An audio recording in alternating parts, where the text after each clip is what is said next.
my name's Helen. I'm your run-of-the-mill, 30-year-old economist, living a life as ordinary as the next person. You wouldn't pick me out of a crowd. Average height, average weight, brown hair, brown eyes, I'm as regular as they come. I've always been a wallflower in the world of romance, never quite stepping into the spotlight. Men never seemed to find me particularly captivating, and to be honest, I didn't mind. I had my job at a big company, my ever-growing collection of books, and my small but tight-knit group of friends to keep me company. One day, my friends, who were more outgoing than I could ever hope to be, decided that I needed to get out more. "Helen, you gotta get out of that shell of yours," they'd said, and despite my protests, I found myself agreeing. So, I went, fully expecting to spend the evening tucked away in a corner with a glass of wine for company. At the party, amidst the cacophony of loud music and louder conversations, I noticed a tall figure weaving his way through the crowd towards me. It was a man, and not just any man. This guy was the kind of handsome that made you do a double take. His name was Ryan, and he had a certain charisma about him that was hard to ignore.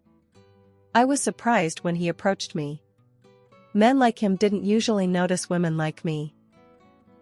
"Hey, mind if I crash here?" he asked, pointing to the vacant chair next to me. His voice was deep, and his tone was casual, like we'd been buddies for years. I looked around, thinking he must have mistaken me for someone else. "Me?" I asked, pointing to myself. He let out a hearty laugh that somehow managed to rise above the party's noise. "Yeah, you. You ain't holding this seat for some knight in shining armor, are ya?" "No, not at all," I replied, still taken aback by his forwardness. "Please, have a seat." And so, he did. We started chatting, and I was taken aback by how easily the conversation flowed. He was an engineer, had an odd fondness for 19th century literature, and his sense of humor was as dry as a bone. He was easy to talk to, and for the first time in a long time, I felt like I was being seen. "Helen, can I ask you something?" he asked, a couple of hours into our conversation. "Sure, Ryan. What's on your mind? Why are you single? I mean, you're intelligent, you've got a wicked sense of humor, and you're not half bad to look at." "Yeah, don't give me that look, you're a catch," he said, as I started to protest. I blushed, not used to such compliments. "I guess I haven't found the right guy yet." He gave me a knowing smile. "Well, maybe your luck's about to turn." We exchanged numbers that night, and he called me the very next day, asking me out. I said yes. Ryan and I were like two peas in a pod. We hit it off right from the get-go, and soon found ourselves in a whirlwind romance. He was attentive, remembered the little things that mattered to me, like how I liked my coffee black with 2 sugars, or that I preferred scrambled eggs over fried. He even remembered the names of all the characters from my favorite book series, which was no small feat. I was falling for him, and falling hard. One day, he decided it was time for me to meet his folks. His mom, Martha, was as sweet as pie, and his dad, George, was a quiet man who let his actions do the talking. Their house was a cozy little place, filled with pictures of Ryan from his childhood to his graduation. It was clear they were proud of their boy. "Helen, you've snagged yourself a good one," Martha said, patting my hand. "We're glad our boy found you." George, a man of few words, just nodded in agreement. "You look after him, and he'll do the same for you." Their words touched me, and I felt a sense of belonging. It was like I'd been a part of their family all along. A few months into our relationship, Ryan threw me for a loop. We were having dinner at our favorite restaurant when he suddenly got down on one knee. "Helen, will you marry me?" he asked, his eyes filled with hope. I was taken aback. We hadn't been dating for long, but it felt right. I looked into his eyes and saw a future I wanted to be a part of. "Yes, Ryan. I'll marry you." Our wedding was a simple affair, just the way I liked it. We didn't need a big, fancy shindig. We just needed each other. My dad was over the moon. He took to Ryan like a duck to water and was thrilled to see his little girl so happy. "You've done good, Helen," he said, giving Ryan a hearty pat on the back. "Look after my girl." "I will, sir," Ryan replied, a serious look on his face. The wedding was more beautiful than I could have ever imagined. I was never the type to dream about a big white wedding, but I found myself loving every minute of it. The dress, the flowers, the vows, it was all perfect. I felt beautiful, loved, and happier than I'd ever been. I was marrying the man I loved, and I couldn't wait to start our life together. As we were leaving the church, hand in hand, Ryan turned to me and said, "Helen, I've been thinking. I want us to move in with my folks. They ain't getting any younger, and they could use our help." I was surprised, but I agreed. I liked Martha and George, and I wanted to do my part. I was ready to start this new chapter of our lives. Little did I know, things were about to take a turn I never saw coming. We packed up our stuff and moved into Ryan's parents' old house. The place was ancient, a relic from another era, and it showed. The paint was peeling off the walls, the floors creaked with every step, and the roof leaked when it rained. But it was home, Ryan's childhood home, and now it was ours. Martha and George were over the moon to have us. They showered us with love and affection, so much so that it sometimes felt like they were laying it on a bit thick. But I shrugged it off, figuring they were just happy to have us around. "Darn good to have you here, Helen," George would say, clapping me on the shoulder with a grin. "House has been too quiet without you." Martha, always the doting mother, would fuss over us, making sure we were comfortable and had everything we needed. "You two, just make yourselves at home," she'd say, bustling around the kitchen. "This is your home now too." I was touched by their warmth and generosity, even if it did feel a bit over the top at times. I felt like I was part of their family, and I was excited about starting this new chapter of our lives. But then, a few weeks into our stay, Ryan dropped a bombshell. We were sitting at the dinner table, picking at our food, when he cleared his throat and said, "Helen, we need to talk." I looked up, surprised. Ryan was usually so easygoing, so laid back. To see him so serious was unsettling. "What's up?"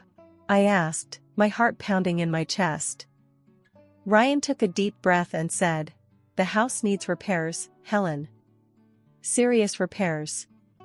The roof, the plumbing, the wiring, it's all shot. Mom and Dad can't afford to fix it." I was taken aback. I knew the house was old, but I didn't realize it was in such bad shape. "So what do we do?" I asked, my mind racing. Ryan looked at me, his eyes pleading. I was thinking, maybe we could help. You know, use my salary and part of your savings to pay for the repairs. I was floored. My savings were meant for our future, for a house of our own, for our kids' education. To spend it on fixing up Ryan's parents' house, it was a lot to ask. But then Martha started crying, and George looked at me with such hope in his eyes. I couldn't say no. So I agreed. I agreed to use my savings to fix up the house. It was a tough decision, one that I wasn't entirely comfortable with, but I did it for Ryan, for Martha, and George. I did it because it was the right thing to do. The moment the renovations on the old house kicked off, the bills started rolling in like an avalanche. Every damn day, there was a new expense, another problem that needed fixing.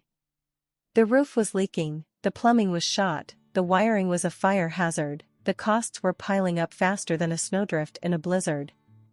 One evening, after a particularly grueling day of dealing with contractors and arguing over bills, Ryan and I sat down at the kitchen table, our heads in our hands.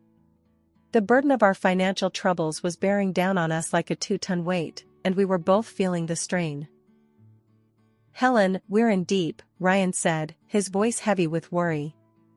"These damn repairs, they're sucking us dry. We can't keep this up." I sighed, rubbing my temples.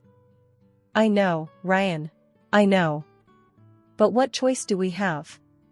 We can't just stop now. The house is a wreck. It's not safe for your folks. Ryan nodded, and then dropped another bombshell. Helen, there's something else, he said, avoiding my gaze. I've been demoted at work. My pay's been slashed. I can't put in as much for the repairs as we planned. I was floored. What? When the hell were you going to tell me this, Ryan? I asked, my voice rising in disbelief. I didn't want to stress you out more, he said, finally meeting my gaze. I thought I could handle it. Well, you thought wrong. I snapped, my anger flaring up. Now what are we going to do? We were in a real tight spot. My savings were dwindling, the bills were piling up, and now Ryan was pulling back on his share. I felt like I'd been sucker punched. Martha and George, Ryan's folks, were worried, too. They could see the stress etched on our faces, hear the worry in our voices. They felt guilty, I could tell. They didn't want to be a burden, but they didn't know how to help. One evening, after yet another heated discussion about money, George pulled me aside. Helen, he said, his voice gruff, I want you to know, we appreciate everything you're doing for us. We know it's hard on you. I looked at him, tears welling up in my eyes. George, it's not your fault. We want to help. We just didn't realize how much it would cost. George nodded, his eyes sad. I know, Helen. I know. And we're grateful. But we don't want you two to ruin yourselves over this. It's not worth it. I hugged him, tears streaming down my face. George, your family. You're worth it. Despite the financial strain, despite the stress and worry, I didn't regret our decision. We were helping Martha and George, and that was what mattered. Money was tight, yes, and times were tough, but we were doing the right thing. We were taking care of family, and that was priceless. In the end, we managed to scrape by. We tightened our belts, cut back on our expenses, and did everything we could to save money. It was hard, but we made it work. We finished the repairs, and the house was safe and comfortable once more. The house was finally repaired, and to celebrate, my in-laws, Martha and George, threw a fancy dinner. The food was great, the wine was flowing, and everyone was in high spirits. But then, out of nowhere, Martha started sobbing, her tears falling onto the white linen tablecloth. We've done something terrible, she sobbed, her voice choked with emotion. We mortgaged the house. 200 grand. We have 2 months to pay it back or we lose everything. The room plunged into a stunned silence. The words hung in the air like a thick fog, obscuring the joy and merriment that had filled the room just moments ago. I could feel my heart pounding in my chest, the magnitude of the situation sinking in. 200 grand? The number seemed astronomical, a figure so large it was hard to comprehend. Why would you do something like that? I managed to ask, my voice barely audible over the deafening silence. The question hung in the air, unanswered, as Martha continued to sob inconsolably. George finally spoke. We didn't have a choice, dear, he said, his voice somber. Some years ago, I got into a difficult situation, it was a matter of life or death. We thought we could handle it, but we were wrong. As the reality of the situation began to sink in, I turned to my husband, Ryan, seeking some form of reassurance. But he just sat there, his face as white as the pristine tablecloth, his eyes wide with shock. We're screwed, he finally muttered, his voice barely a whisper. We can't pay that back. Not in 2 months. Then, as if a switch had been flipped, Ryan's demeanor changed. His shock gave way to a cunning glint in his eyes. Your dad could help us out, right, Helen? He's got money. I felt a wave of disbelief wash over me. You want me to ask my dad for money? I asked incredulously. That's your solution? Ryan's face hardened, his eyes cold and calculating. Why not? He's got more than enough. He wouldn't even miss it. I can't believe you're suggesting this, I retorted, my temper flaring. My dad worked hard for his money. It's not our place to ask him for help. Suddenly, Martha and George were on Ryan's side, their faces morphing from loving parents into stern accusers. Don't you care about us, Helen? Martha asked, her voice filled with disappointment. Don't you want to help us? The pressure was immense. I felt cornered, trapped. Of course I care, but... But nothing, Ryan interrupted, his voice devoid of any warmth. You either help us, or you don't. It's as simple as that. Tears welled up in my eyes, blurring my vision. I was being manipulated, coerced into making a decision I didn't want to. But in the face of their relentless pressure, I saw no other choice. Fine, I conceded, my voice barely a whisper. I'll ask my dad. A wave of relief washed over Ryan's face. Thank you, Helen. You're saving us. But I didn't feel like a savior. I felt like a pawn in a cruel game of chess, maneuvered and manipulated at will. As I looked around the room, at the faces of my new family, a pang of regret pierced my heart. What had I gotten myself into? The night that was supposed to be a celebration had turned into a nightmare, and I couldn't help but wonder what the future held for us. I remember the day as if it was yesterday. I was sitting across from my father, asking for a favor.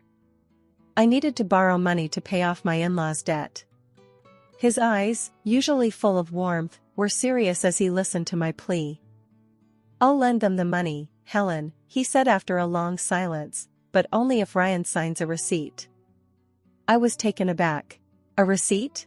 It seemed so formal, so cold. But I understood his reasoning.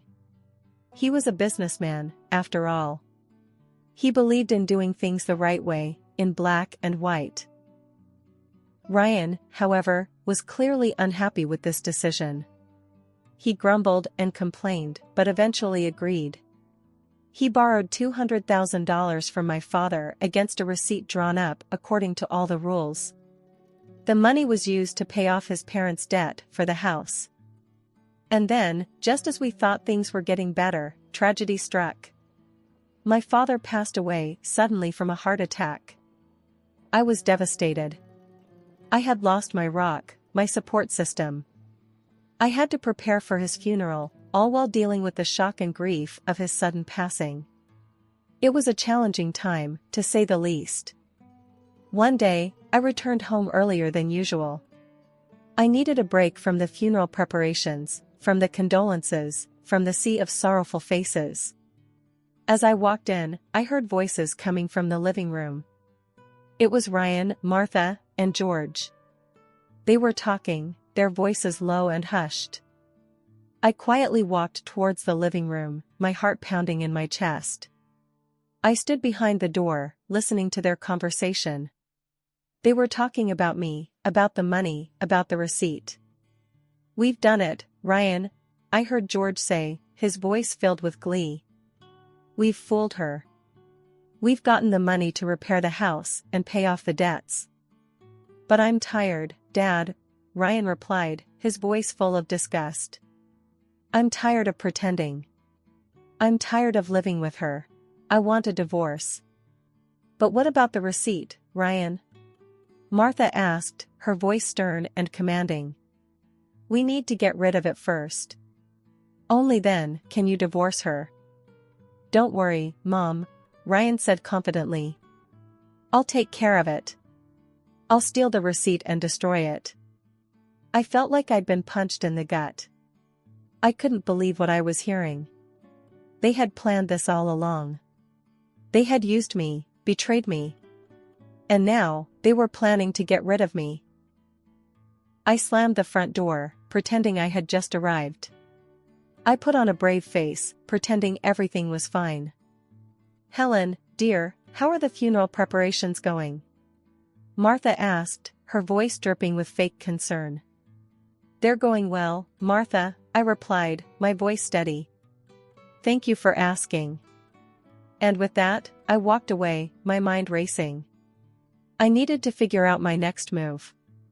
I needed to protect myself, to fight back. Over the next few days, I put on a brave face. I smiled, I laughed, I played the dutiful daughter-in-law. But inside, I was seething. I was hurt, I was angry, and I was determined to make them pay. The day of my father's funeral was a blur of tears and condolences, a whirlwind of sadness that left me drained. But as the last of the mourners left and the sun began to set, the real storm was only beginning. Back at the house, Ryan, his parents, Martha and George, and I gathered in the living room. The air was thick with unspoken words, the silence only broken by the occasional clink of ice against glass as Ryan swirled his drink. I watched them from the corner of my eye, their faces a mask of sympathy and concern. But I knew better.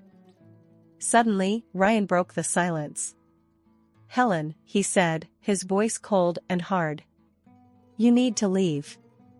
I turned to him, feigning surprise. "What?" I asked, my voice shaky. "You heard me," he said, his voice even colder. "You need to leave. This is my parents' house, and you're not welcome here anymore." Martha and George nodded in agreement, their faces hard. "We've put up with you for long enough, Helen," Martha said, her voice dripping with fake sweetness. "But we don't need you anymore."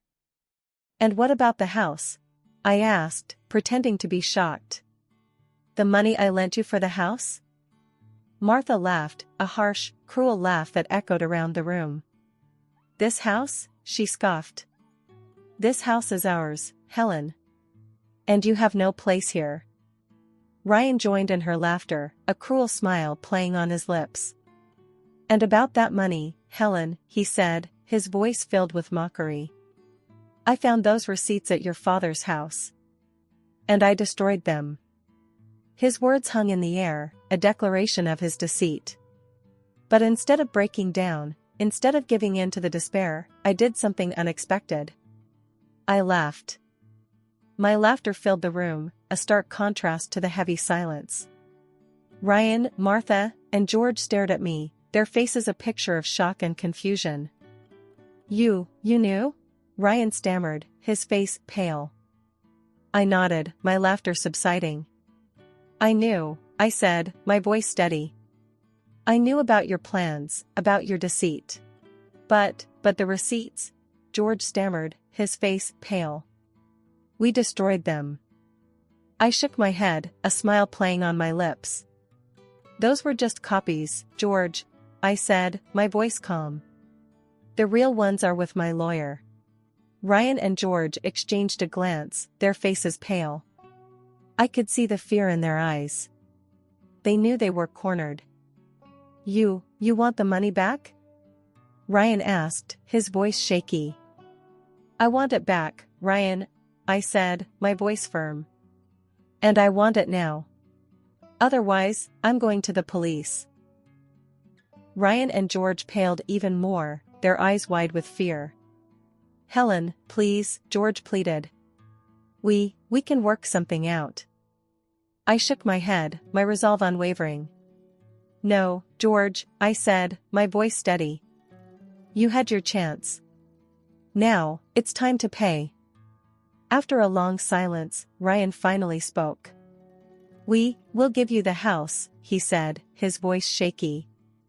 "In exchange for the IOUs." I nodded, satisfied. "Good," I said, my voice calm. "I'll have my lawyer draw up the papers." And with that, I stood up and walked out of the room, leaving them in stunned silence. I had done it. I had confronted them, I had exposed their deceit, I had won. A few weeks later, I watched from the window as Ryan and his parents packed their belongings into a moving van. They were leaving their home, their house. My house now.